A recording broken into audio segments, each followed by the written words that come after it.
conversations. I believe that this is something that is going to probably blow up across the nation because of the purity of the hearts of the people that have tried to put this together and to do one of the necessary, courageous things that have to happen if our nation is going to turn around, not just with our subject matter for today, which is what happened in Ferguson 2014 from a spiritual perspective, but what has not and has continued to happen across our country. Not only has that happened, a wise man, and it doesn't take a brain surgeon to know that we are experiencing things across our country on both natural disaster states, from a natural disaster state to unprecedented amount of things that have never happened before. And because we are man that is both spiritual and natural, I think that we've done a lot of talking about what has happened from on the natural perspective. We can explain, police killings, and we can talk about, the details of black on black young man's killing, and details of a hurricane or 9/11 and all of those things from the natural perspective. We've been doing a lot of talking about that. But I think that it's high time, because it's impacting all of us, that we talk about where do we go from here. Because quite frankly, people, we're all in this boat together. All righty? So tonight, again, our subject matter for tonight is about what happened in Ferguson. And when I say that, I'm talking about, as I said, from I want to first of all thank all of anybody that's tuning in on Facebook. And if you've got some friends and you've tuned in on Facebook with us, I ask you to tag them or do whatever that technical stuff you're supposed to do to get some of your friends to look at us and like us and share it, and because we're going to get this word out. Everybody was looking at us 3 years ago. We want them all to look now. As we began to rise from the ashes and rise from some of the things that were bad media, as they can see, we want to show them some positive things. So there are some good things that are happening as a result of what may have appeared bad from the beginning. So again, join us on YouTube, which it'll show. We're going to show it on YouTube. It'll be on our website. Hopefully we're going to pick up some stations soon. But in August of 2014, there was a police shooting causing the death of Michael Brown, a young African-American young man whose death not only was nationwide, but worldwide. Now, but according to the data that dates all the way back to 1999, African-American young men were getting killed at the hand of police, whether justifiable or not justifiable, at no different rate than perhaps that it happened around that time. But the question I pose for the audience tonight, and the question that we're going to have and discuss from our panel tonight, was, what was it about that incident that brought the world to almost a screeching halt to take a look at Ferguson? Was it just about a police officer killing an unarmed young man? Was it about racism? Was the hurricanes and the earthquakes and the terrorism and the sexism and the communism and all of the other things that's going on in our country? Is somehow that some of those other ills are interconnected to perhaps that scene and scenes like that across our country, and there's some underlying message that perhaps we missed and tonight we won't miss? We're going to talk about that tonight, what happened in Ferguson from a spiritual perspective. And so we're going to do that not just with me, but I've invited some wonderful panel guests to help us with this conversation on tonight. So as I introduce my guests, why don't you welcome them with me? First of all, I want to introduce the mayor of Ferguson, my friend, Mayor James Knowles. Y'all give him a hand. Thank you for joining us tonight. God bless. We also have Pastor Joel James. He's the pastor and founder of Firehouse Church and Higher Ground Ministries. He's also a Ferguson resident by way of Wales. Each of them will be able to give you, maybe seated, and we're going to just have a comfortable conversation. We've got another guest that may be joining us. Pastor Jonathan Tremaine may be joining us a little bit later, but, I'm going to just let Holy Spirit guide me here, and I'm going to call Pastor Greer. Would you like to come up on stage to share the wisdom from the faith community as some of the ways that we can respond to some of the issues that are going on in our country? All right? Okay. So let me just start here. You guys can have a seat. I want you to be comfortable. All righty. I'm first like to start with my guest that I announced first, Mayor James Knowles. He was someone that I've come to know. I didn't know prior to, this may need a little bit of volume, but I didn't know Mayor Knowles prior to the incidents of 2014 until I got a phone call from someone from his office that stated that during the unrest of Ferguson that began back in August of 2014, that the mayor was about to do a press conference, and he probably was feeling like some of us, maybe a little bit alone, or I don't know if it was abandoned or what, but what was impressive to me, they said he's doing a press conference and he wants as many of the pastors and faith leaders of this community to stand with him and pray with him over this city. And I had the opportunity to help pull some of those people together. And then shortly after that, after One Church Outreach Ministry, our ministry continued to try to do some things and be impactful in the community. Almost every time I called on Mayor Knowles to come out for a faith-based activity, I don't think I was ever turned down for that. In fact, about a month ago, a faith church held something called the Love Riot, which was a multicultural unity event. And what was amazing to me, most of the times when you give a politician a mic, you're going to get something to do with his agenda for our city. But what's amazing, I don't know if he might want to share it, he shared a testimony of one of the things that he had saw, changes that occurred in his life as a result of him having interactions, conversations, kind of relationships now a little bit more frequent than before with men and women of the cloth. I don't know if you want to share that little story. So Vivian knows that outside of my wife, she's probably the only other woman that I drop everything for on a moment's notice, and sometimes that's all I get. And I definitely try to participate. And back when we first met in 2014, understanding the importance of faith and understanding the importance of God in your life and how that brought calm over me personally to dealing with the stresses and the attacks and everything that had happened in our, to me personally, my family, the city, knowing how important it was to keep me going and sustain me through that. As we approached the time of uncertainty and knowing that we needed to have that same sense of calm, no matter what was going to happen, that same sense of calm come over our community, I reached out to faith leaders because I thought that was truly the only way we could bring peace to the community.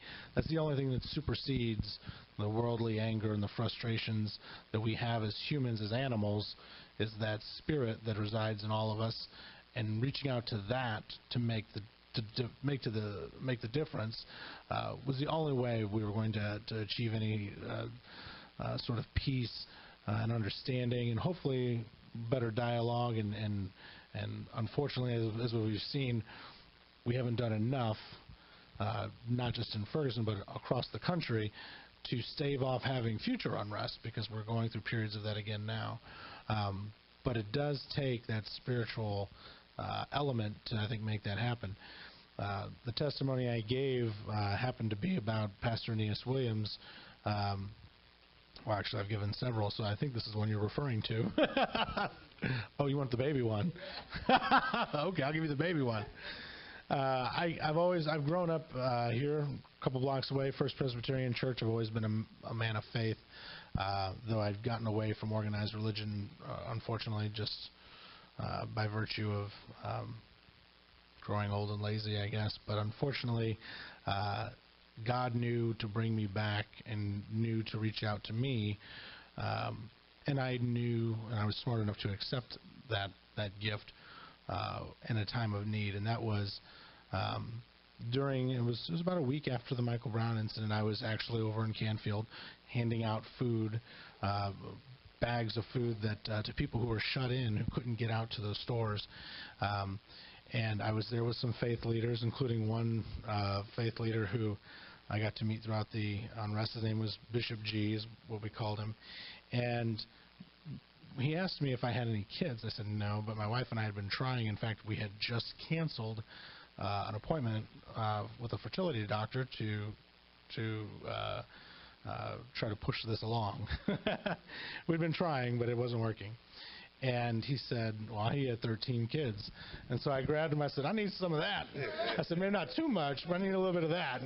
And he said, you know what? You just need to pray. And we stood there, and he and several of his parishioners stood there in the middle of Canfield, and we engaged in prayer together, and they prayed over me and prayed for my wife and I to be able to have a child. At the time, my wife and I had said, now is not the right time. Not the right time to try, or not the right time to go to a doctor and do this, because the world seems to be burning around us. I told my wife. She thought that was really wonderful, but again, we didn't expect or want to have a baby right then. And we found out that within about that time frame, about that week, she conceived a child. It was a couple weeks later that she told me, she's like, you're not going to believe this, I'm pregnant. I'm like, we didn't go to the doctor. We're not trying. She had an app on her phone that used to tell me, like, now's the time. Like, that's how hard we were trying. I'm dead serious. They got apps for that. That's crazy. People on the internet's probably like, really? They got an app for that?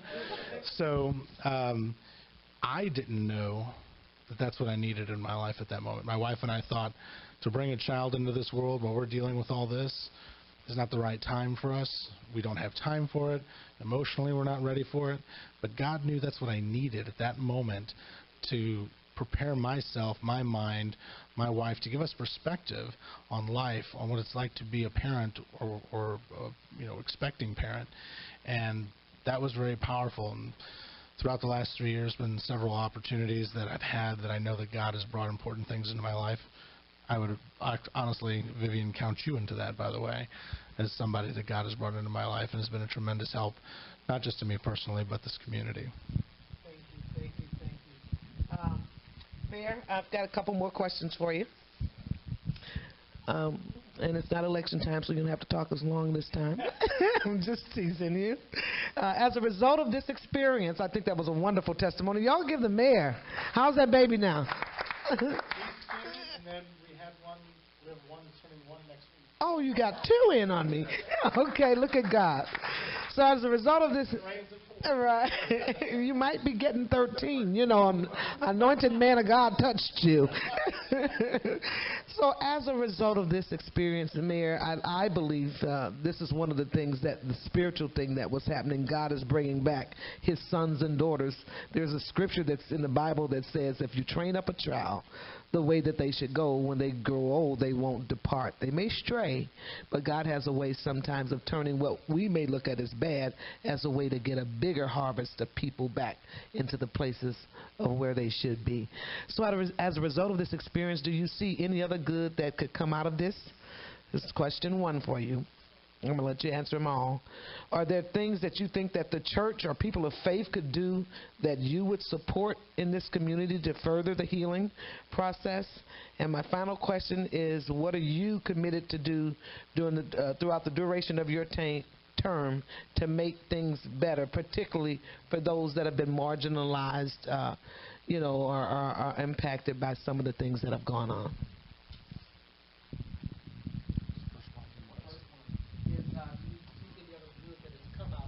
Sure. So I think, in our community, there was, I think, a sense of we were lulled into a belief that everything was fine. And I think, Ferguson was very proud used to have a group in our community called Proud, which was people reaching out for unity and diversity. And in the 90s, when there was a great white flight out of North St. Louis County, Ferguson embraced diversity by establishing the Proud group. And we actually hosted a conference here in Ferguson at Florissant Valley Community College that was on racial integration and how communities can embrace an integrated community. And, when you look at a lot of the communities around us, Ferguson is 67% African American. Most of our surrounding communities are, south of 270 or 95% or better African American. There was a lot of white families who stayed and embraced the idea of a diverse, integrated community. And I think because of that effort and because of what we had done in the past, I think a lot of people thought, well, everything must be kind of good. The Proud group kind of went away. It eventually fell apart. I think people stopped going and saying, well, we need to work on diversity. They got to the point they said, well, we're here. But they missed the issues that were still existing, and there was no conversation about that. And there were people who were marginalized and people who were unfortunately going through things that the rest of us, especially in different socioeconomic classes, didn't understand, didn't experience, and didn't identify with exactly. And so I think we've seen a lot more of that come to the surface, and a lot more people recognize that. There's a lot of discussions about that. There's a lot of more discussions about those unintended consequences of things we do in our community to try to sustain a wonderful, beautiful community, and the negative impacts, those unintended consequences that some of those things could have, over policing, things of that nature. When you think you're trying to keep a safe community, but really in the end you're frustrating, or angering, or hurting other members of the community whom you actually are trying to keep safe or serve. And so those things we've definitely seen come to light. What was the second question? And so what do you think of the church? Oh, absolutely, the church. Right. So I think the church, is a great place to help have some of these conversations, because they're difficult conversations to have. There are people who I've watched try to lead a conversation on some of these sensitive topics, and for people who don't understand it, they oftentimes can be defensive. And so to be able to have a safe space, to have a place where you can discuss that without assigning blame, but focus on the future, it really has to come from a spiritual place, I think, oftentimes. And you and I have discussed this, and I know you've made pleas out to the clergy. The churches and the infrastructure and the resources that you have available here in the community, whether it's buses or church facilities, places where kids can go to be safe after school, to get tutoring, kids that, there's a lot of families who can't afford aftercare. Even with government assistance, you can't get aftercare long enough for the mom to go out and have that job, work her job, get back home, and then still be able to pick up the kids at a reasonable hour.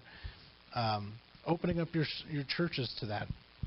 Opening them up to churches on the weekends so that kids can go do something other than hang out in the front yard or hang out on the corner and do, God knows what. But they need constructive things to do with their time, and the church can be leaders in that, all the while planting the seeds of spiritualism in them, because that's where ultimately, as you mentioned just a moment ago, if you're rooted in that, in the future, you'll be able to go back to it. Absolutely. And so before your term is up, how do you see yourself, and what particularly are you committed to do to continue to see each other? So the city's got a number of wonderful resources, and we've done a fair job, especially over the past few years, of really getting out and touching people. But what we need to do, and what I've been committed to doing, is engaging people like yourself and people in this room to understand that if we were talking about the military here, you'd be what we call, I forgot what the term is now. But force multipliers, that's it. Foot soldiers, but there's only so much we can do, but everybody getting involved, you're a force multiplier. You go out there and you amplify everything that we can do, all these services. We can get to more people by having you engaged, by people coming to the city and looking for the resources. The city can't provide them all, but we can get you in contact with the Nehemiah program. We can get you in contact with other groups out there that can help bring people together and get those resources that are necessary. People oftentimes come to me looking for help, and I spend so much time trying to find help. But what we've been focused on, what I've been focused on especially, is finding where all that help is, so that when people come to me, I know exactly where to send them. Sometimes that's the hardest thing. It's not that the help's not out there. It's knowing it's out there, connecting the right people to it, so that we can really make impacts on people's lives. Thank you. All right, so any comments from you guys on anything that the mayor shared with us tonight? I think he responded well to those. Okay. And so also, my next questions I have is for Pastor Joel. Pastor Joel is my friend from, he's a pastor here in Ferguson and started a wonderful church years ago. I'll let him tell quickly what brought him to Ferguson. But he's originally from Wales, and he tells a wonderful story about why he believed that he came all the way from Wales to Ferguson in such a time as this. So I've been in America now for 10 years. I'm a legal alien. I just had to contemplate whether I was going to become a citizen or not. I chose just to wait another 10 years because I'm not married, so it's not like I need to be married to be a citizen. Single, y'all. Okay, hook a brother up. So... And so I decided to wait because my kids will be 21 in another 10 years, so depending on probably where they go. But when I was about 13 years old, I believe the Lord spoke to me that someday I would live in America in a community that was predominantly African American. Now, I didn't know where that was going to be. I didn't know if that was going to be South Central LA or somewhere. But in God's hand, the way that He does things, He brought me here to Ferguson. And that was 7 years ago. I was living in Overland. And I had a friend who said, I have an apartment, a room for you at my house. And they said, it's in Ferguson. I said, I don't know where that is. They said, well, come over. And I moved there. So that was 7 years. It was just before the tornado hit and all of that, and then obviously the civil unrest. And so I really feel that I'm glad that God put me here before stuff happened. Because, I didn't want it to be fashionable to support Ferguson, where everybody come and then everybody left. Well, it takes time. And so that's where my heart is I'm so glad that I'm here in the community and have been able to meet different people that have the same heart to see change. So. Okay. And Pastor Joe, also, since you're being a little bit humble here, but since you've been here in Ferguson past the August of 2014 date, can you tell us what you perceive the message was, if there was an underlying message to the... So when I first came here, I've been coming since 2001. The first time I was here was December 2001. So obviously I came to America for the first time just after 9/11. My brother was here. My brother actually went to help at Ground Zero, clearing ground and everything back then. So when I came here the first time, I was shocked at the fear. The manifest fear. There was just this sense in the commercials and the way that people spoke. So then, fast forward into what happened 3 years ago, I felt that what happened in Ferguson spiritually is that it struck that string of fear. And what happens with fear is such a poor counselor. Fear is such an unwise, poor counselor. And then what happened then is that we get a lot of movements, but if movements go around in circles, they just become moments.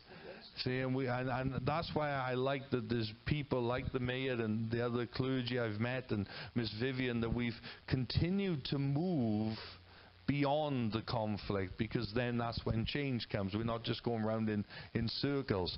And so, to me, I always think of a preacher that I really like back in the 90s, just after Mandela was released from prison and the fall of apartheid in South Africa. This one preacher that I admire was approached by Mandela to be part of his cabinet. And the preacher said to Mandela, "I will be more used to you as a pastor than a politician."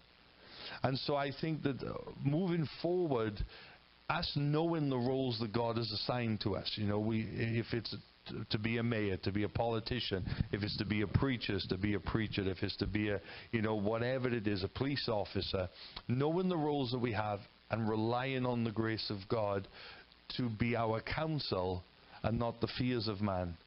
And there's a scripture in Psalms which says that my vision was blurred because of grief.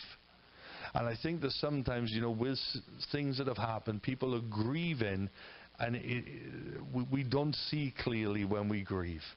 And so therefore, leaning on the wisdom of God and the grace of God above our fears and our conclusions that come out of fear is what I feel that, especially as a minister, my heart is to eradicate fear with the perfect love of God. So you saw fear when you first came over here, or surrounding that. Kind of explain that. What do you mean in terms of did you see fear from this incident? Or you're saying that from, I guess, in comparison to the culture that you came from in Wales, it just seemed that Americans overall was in fear, and in fear of what? What do you think that fear comes from? Well, it's like if you come to the UK, we say sorry all the time. So I'm sorry, and we're known. So there are cultural differences that happen, and what I mean is that, when I turned on the television, I don't watch television, but back then when I would watch commercials, there would be things, like when they speed the voice up at the end, and with all the terms and conditions, the sort of cover your butt sort of stuff, where, if you take this medication, you've got low gas mileage, your leg might fall off, your eyes might fall out, there's all that cover your butt type of stuff. And I was driving actually just up there on New Flores and past the bus, and it said on the side of the bus, "You worry about packed lunches, we'll worry about internet security." And I was like, I'm not worried about packed lunches. Do you mean? But there was just this advertising that appealed to the fear in people, and we don't tend to have that in my culture. Okay. So it may be normal here, but as I was coming in as a British person, I'm going, wow, there's a lot of fear here. I can't put a mailbox at the bottom of my drive until I spend $130 to make sure there's no electrical wires, and I'm not digging for oil. Do you mean I just want to put a mailbox at the bottom of my drive? But this element of an underlying fear that I really do believe fear is a poor counselor, and that we can't trust the counsel that we receive from fear. And why do you think America has become a place that is kind of, if so, that's infiltrated with fear? Where does this come from? Well, I love America, okay? Let me just say, I love America. I'm just speaking as an outsider coming in. One of the things that America has helped me with is to get away some of my Britishness.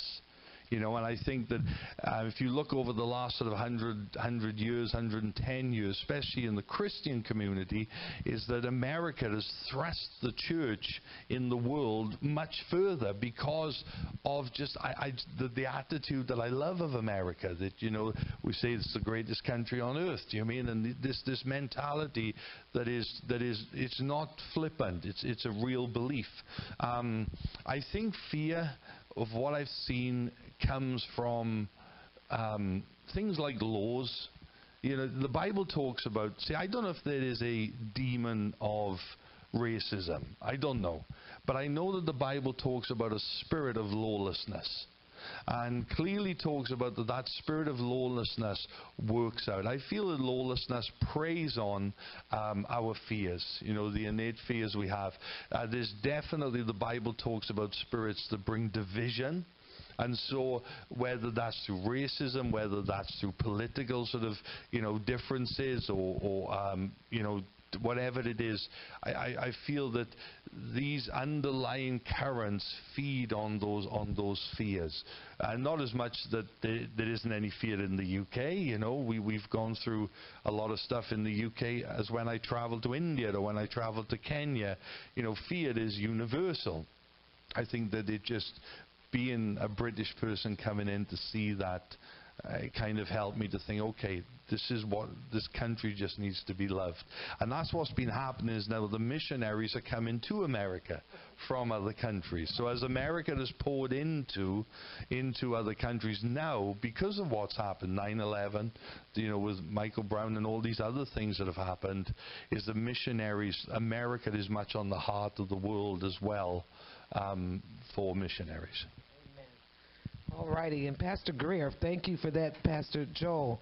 Pastor Greer, from a spiritual perspective, can you tell us, they're showing my time as well, can you tell me, do you believe that there was an underlying message with the things that kind of have happened since August 2014 across our country? From a spiritual perspective, what was the message? Who was the message to? And what should be the response? As I was sitting here listening to the mayor, from the governmental side, and then listening to the pastor here from Wales, I was thinking about, from the beginning, as God chose Israel, and he placed Moses in place to lead Israel out of bondage, it crossed my mind that how Moses was the government, and his brother Aaron was the church, the priesthood. They were brothers. And what I believe that God is trying to do is trying to bring the government and the church back together. While we had talked about the separation of church and government, the church and government has to work together. Because even with Christ being birthed into the world, he said that the government should be upon his shoulder. And in order to have laws to govern people from a moral perspective, that has to come from the church into the government, and for the government to implement. And I believe that as I watched the mayor and various church leaders, as we are going through the fear, because it's all based in fear, as the fear here in America that has caused all of these separations and divisions that we have, that through the government that will perpetuate a unity along with the church giving spiritual instructions. I believe that this is the moment of God that we are in at this time. You bring up a great point, and we're oftentimes pilloried for having the church and state together because people always talk about the separation. But people oftentimes forget the reason that conversation even was had was not because they didn't want the spiritual influence in the government. It was because they were afraid the governments would stamp out religious freedom.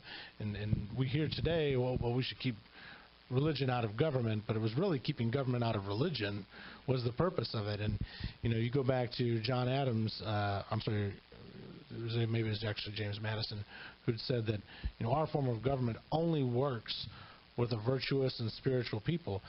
If you are lacking that, you cannot handle the liberties and freedoms that our Constitution provides you, because you astray. And if you don't have that religious, spiritual grounding, you have lawlessness, and you have that spirit of lawlessness take over. And so that's one thing I think that this is the heart of what's ailing this country. And these those were all some wonderful points of views. I believe that God is using me in this season because I believe that also the things that broke out that we've seen that's come across since August 2014 across our country, the first response was their underlying message. God always talked to, if you have a Bible belief, is that when things happen, God didn't go to sinners or he didn't go to non-believers. God always went to the saints. And so I think the message was there's a scripture in Romans that talks about God allowed us to fall away so that he can graft in our other brethren. And so sometimes things that appear to be bad, the word says, it doesn't say that everything happens for us is good, but it says that it must happen together for our good. And just like the sacrifice of Jesus, of God's only Son, I believe the sacrifice of a Michael Brown or some of the other issues of things that have happened is to get the attention of the manifestation of the sons of God so that we can rule, we can do what we're supposed to do in the earth realm. We know that America, this country, was built on our forefathers. Not all of them were Christians, but most of them, and even the ones that weren't, had a biblical worldview. Most of the people nowadays have a humanistic worldview. We have become a godless generation. So I don't believe that the problem is racism, particularly, or sexism, or terrorism, or any of those isms. I believe that the activities of a country represent their heart. And so I believe that the problem is a heart problem. I also believe that our problem, because God was on the throne and we've dethroned him, when God is your problem, then God is your only solution. And I believe that that the things that are happening across our country is bringing everybody, people that perhaps had strayed away, to their knees. We're throwing our hands up. I probably had 5 conversations with people today, men and women of God, who's saying, it feels like I need to be doing more, but I don't know what else to do. And so the whole world says that we're waiting for the manifestation, I believe, of the sons of God for us to boldly and intentionally get back into our places and be the Christ. Not go to church, but be the church. Let's be the love. Let's be the unity. Let's be the togetherness. Let's be the healing. Let's be the hope for now and for our future. And that is what I believe that God is going to do if we begin to sit down and talk to one another. The only thing I knew about the mayor is what they said about him in the paper. But I've had some conversations with him, and he's a pretty good guy. And so this is what I think that we all need to. Some of the things is just we don't know each other. We don't know each other's experiences. And I'm not saying that there are some people that probably need to be locked up and the key thrown away, but I believe that there are most people that when we sit down and we begin to have necessary, courageous conversations, that the healing will take place in our city and our country. This whole goal is not about what he's going to do and not about what he's going to do. I tell everybody that comes here that the only thing that matters is you tell us, what are you committed to do? Because I believe that we all have purpose. We all were put here for a reason, and we can all have impact. I truly believe if you're not a part of the solution, then you're a part of the problem. Thank you all for joining us live. Thank you all that joined us on Facebook and YouTube and that'll view us on our website. And we invite you all every fourth Thursday of the month at 7 p.m. at 104 South Florissant to come have some of these courageous conversations with us. It's time for us to stop talking about it, but let's be about it. We are the only hope for the future of our children. So again, I thank you all, and y'all give God a hand clap of praise for giving us the boldness to speak about who's in charge of turning this thing around. God bless you. Amen. Thank you. This is how we overcome.